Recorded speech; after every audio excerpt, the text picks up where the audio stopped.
जय हिंद दोस्तों, स्वागत है आप सभी का अपने चैनल मार्केट एकेडमी में। दोस्तों, फंडामेंटल एनालिसिस की सीरीज में आज हम समझेंगे डेब्ट टू इक्विटी रेशियो और प्रमोटर्स होल्डिंग को।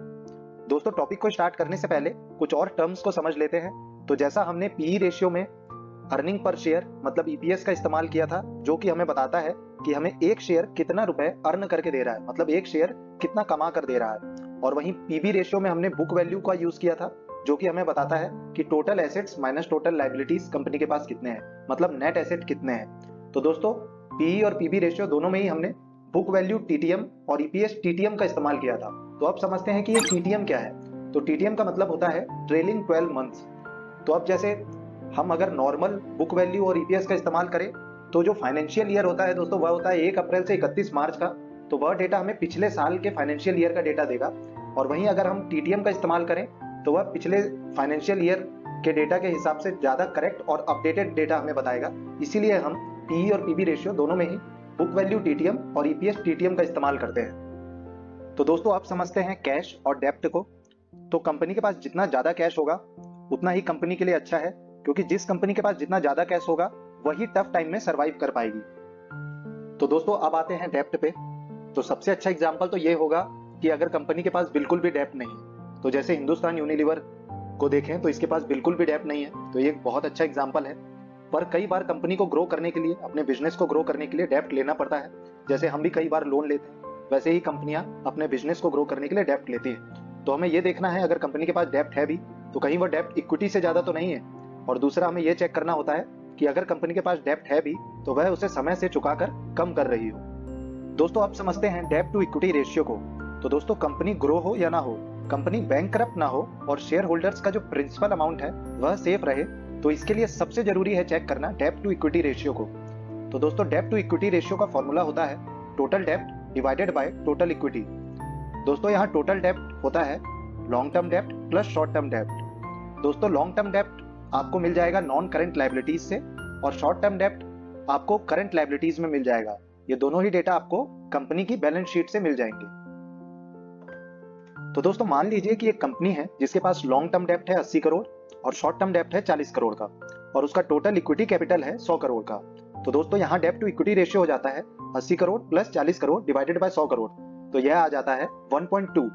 दोस्तों, नॉर्मल जो आइडियल डेब्ट टू इक्विटी रेशियो होता है वह लेस देन 1 माना जाता है, क्योंकि इक्विटी से कम डेब्ट होगा तो कंपनी के पास एटलीस्ट पे करने के लिए तो पैसे होंगे। हमारे केस में यहाँ रेशियो 1.2 का है, जो कि एक अनकंफर्टेबल पोजीशन को दर्शाता है, क्योंकि दोस्तों टफ टाइम में लो डेब्ट वाली कंपनी के सर्वाइवल के चांसेस ज्यादा होते हैं। चाहे टफ टाइम हो, कंपनी प्रॉफिट जनरेट कर रही हो या ना कर रही हो, डेब्ट का जो इंटरेस्ट है वह तो उसे टाइम से ही पे करना है। और ऐसी सिचुएशन में जहां जिस कंपनी के पास ज्यादा डेब्ट होता है उसके बैंकरप्ट होने के चांसेस भी बढ़ जाते हैं। पर हाँ दोस्तों, यह रेशियो हर सेक्टर में काम नहीं करता, जैसे कि बैंकिंग सेक्टर, क्योंकि बैंक का तो बिजनेस ही है लोगों से पैसा लेना, जैसे करंट अकाउंट के रूप में या सेविंग अकाउंट के रूप में या फिर एफडी के रूप में।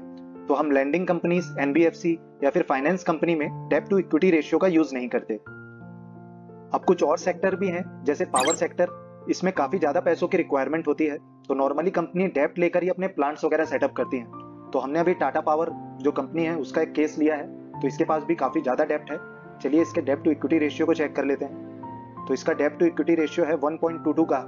तो नॉर्मली जब हम जैसे अभी पावर सेक्टर को एनालाइज कर रहे हैं, पावर सेक्टर की कंपनी को एनालाइज कर रहे हैं, तो ध्यान दें कि जब भी इसे कंपेयर करना हो तो पावर सेक्टर की ही दूसरी इंडस्ट्री या दूसरी कंपनी से कंपेयर करें, किसी और सेक्टर से ना करें, क्योंकि नॉर्मली पावर सेक्टर में हमेशा आपको डेब्ट टू इक्विटी रेशियो ज्यादा ही मिलेगा। एक और केस ले लेते हैं पावर सेक्टर का ही, अडानी पावर को देख लेते हैं, इसके पास भी काफी ज्यादा डेब्ट है।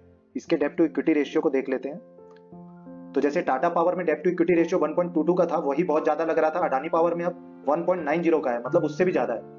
तो नॉर्मली जब भी कंपेयर करें तो सेम सेक्टर की कंपनी में ही डेब्ट टू इक्विटी रेशियो को कंपेयर कर चेक करें। दोस्तों, आप समझते हैं प्रमोटर होल्डिंग को। तो जो प्रमोटर होल्डिंग होती है वह कंपनी में प्रमोटर के भरोसे को दर्शाती है। जैसे हिंदुस्तान यूनिलीवर के केस में यह होल्डिंग है 61.9%, जो कि काफी अच्छा स्टेक है।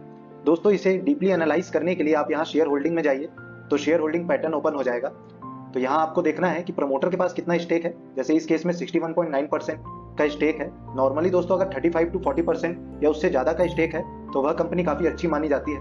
दोस्तों, उसके बाद हमें देखना होता है कि इंस्टीट्यूशंस जैसे एफआईआईज या डीआईआईज के पास कितना परसेंट स्टेक है। तो यहाँ इस केस में FIIs के पास 13.66% का स्टेक है, वहीं DIIs के पास 11.61% का स्टेक है, जो कि काफी अच्छा स्टेक है। इसके बाद हमें देखना होता है कि कहीं प्रमोटर ने अपनी होल्डिंग को कम तो नहीं किया है, तो इस केस में ऐसा नहीं है। और हाँ, अगर प्रमोटर ने अपनी होल्डिंग बढ़ाई है तो ये कंपनी के लिए काफी अच्छा साइन माना जाता है, ये काफी अच्छा या काफी पॉजिटिव साइन होता है।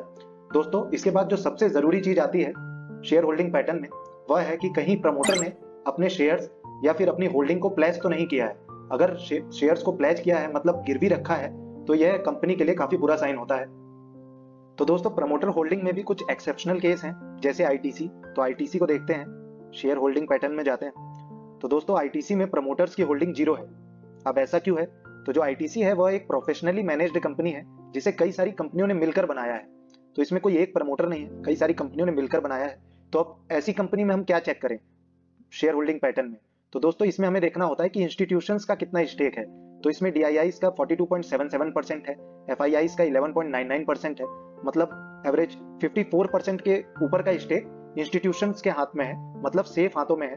तो यह भी एक अच्छा शेयर होल्डिंग पैटर्न माना जाएगा।